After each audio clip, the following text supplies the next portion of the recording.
Nephrolepis. Kalau untuk buahnya tuh, kalau untuk buah tidak diragukan lagi ini. Ya padahal nih lahannya pasiran ya.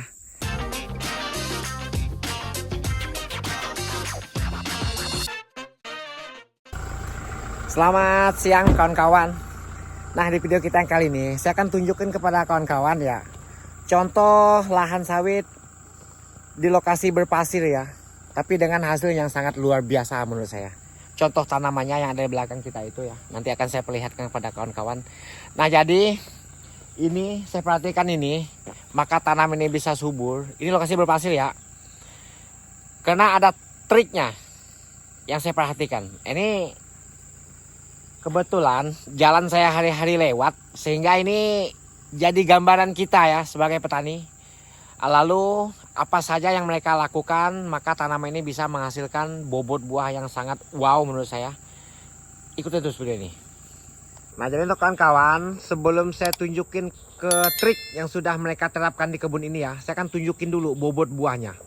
Ini rata-rata nih kawan-kawan, tuh lihat. Sangat menurut saya itu wow. Sedangkan lokasinya berpasir ya, nanti akan saya perlihatkan lokasinya seperti apa.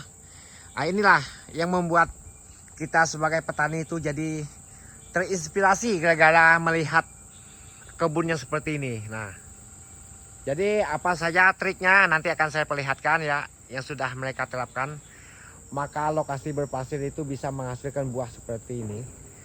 Ini katanya sih pupuknya biasa saja, cuma ya saya tidak menanya sedetail-detailnya. Itu kalau yang namanya pupuk tuh kan ya tergantung kita ya kan. Bukan tergantung pupuknya ini sebenarnya.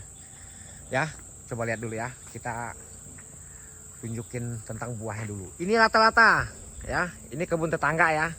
Kebun yang saya lewatin hampir tiap hari. Nah, jadi di sini saya sangat wow ya mikirnya ini. Sangat membuat diri saya itu ternyata yang namanya tanam kelapa sawit itu tidak memilih lokasi ya. Tergantung bagaimana cara kita merawatnya ya. Nah, diperlakukan seperti apa. Ini ya lokasinya berpasir ya, putih tuh teman-teman bisa lihat. Nah, ini yang mereka lakukan. Mereka melakukan sistem merawat yang namanya pakis. Nah, jadi kalau di lahan berpasir itu umumnya itu suka numbuh yang namanya pakis. Ini Nephrolepis namanya kalau di perkebunan tuh nama ya. Nah, ini pasar pikul. Ini tumpukan sampah, lalu sekaligus tempat pemeliharaan pakis ya. Ini fungsinya apa? Fungsinya ini menutup tanah supaya kelembapan tanah ini tetap terjaga. Nah, jadi itu fungsinya ya.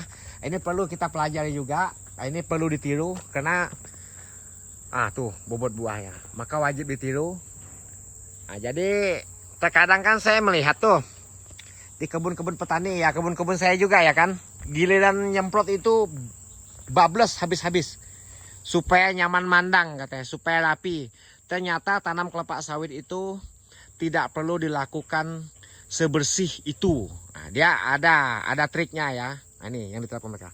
Tuh lihat buah tuh. Itu giliran jatuh itu kalau dipanen sangat luar biasa itu. Nah, ini ya. Ini jalur pasar pikul ya. Ini jalur susunan pelepah sekaligus memelihara pakis ini. Nah, ini kan seolah dikendalikan. Hanya anakan kayu saja yang dikendalikan. Sedangkan pakisnya ini Nephrolepis ya dibiarkan. Nah, maka dia mampu menghasilkan bobot buah seperti yang teman-teman lihat. Wah, ini ngiri saya ngeliatnya nih. Rupanya seperti ini.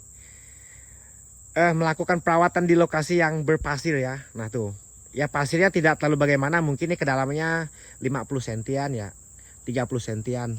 Ada juga yang lebih dalam ada. Kalau udah sampai tumbang biasanya itu berarti lebih dalam. Nah, itu yang rusak ya. Ada memang di yang namanya kebun kelapa sawit itu pasti ada yang akhir ya. Cuma ini kayaknya udah dianggap mati ini, udah tidak dirawat sepertinya. Sedangkan yang lainnya tuh. Nah, seperti ini ya kawan-kawan. Hanya saja ini penyusun pelepah ini agak kurang rapi ya. Tapi umumnya itu susunan pelepahnya di sini. harusnya. Nah jadi ini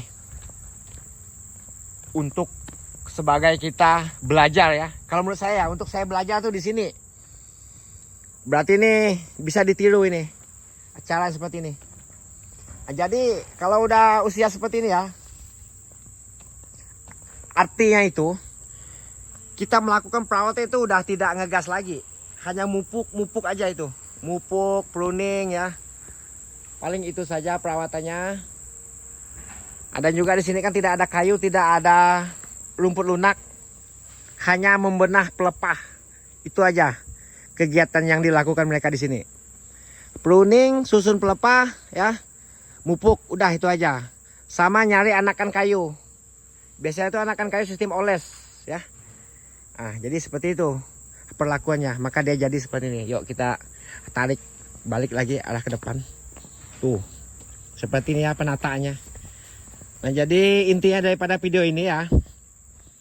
Jika lokasi berpasir, lakukan pemeliharaan ini pakis Nephrolepis ya.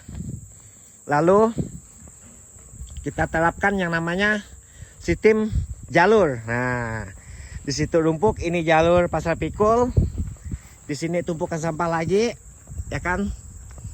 Di situ pasar pikul lagi. Nah, nih. Seperti ini dia. Nah, kalaupun ada tadi anakan kayu, sistem oles dia tidak sistem semprot. Ya, jadi seperti itu. Maka dia mampu menghasilkan bobot buah yang wow, walaupun lokasinya berpasir. Nah, ini sangat menginspirasi saya ini lahan ini ya. Semoga saya bisa niru ini nanti. Nah, itu teman-teman, inilah tempat kita belajar ya. Karena kalau belum ada bukti, kita tuh kan tentu mengada-ngada. Nah, jadi inilah udah ada buktinya ya. Jadi ini perlu, jika ingin tanaman sawit kita tetap berbuah di lokasi yang berpasir ya, terapkan hal seperti ini ya. Nah, ini tidak ada pupuk organik ya, tidak ada jangkos ya, teman-teman bisa lihat. Dia hanya menggunakan penutup tanah. Tuh, bobot buah tadi. Wih, rata-rata ini. Sampai ke depan sana rata-rata, sedangkan lokasi berpasir. Nah, ini hanya saja ini kayak agak-agak akir nih, tapi masih bisa berbuah. Ada memang yang melesetnya tuh ada. Oke, videonya ya, hanya ini saja yang bisa saya sampaikan. Semoga cara yang mereka terapkan ini bisa memberi gambaran kepada kita ya. Semoga nantinya kita punya kebun, misalnya memiliki lokasi yang berpasir, ya mungkin cara seperti ini yang menurut saya itu benar. Ini yang boleh diterapkan. Nah, ini kalau tidak ada numbuh seperti ini dia, tidak numbuh pakis. Oke, tetap semangat ya merawat kebunnya. Semoga kebun kita nantinya bisa jadi seperti ini ya kawan-kawan. Selamat siang.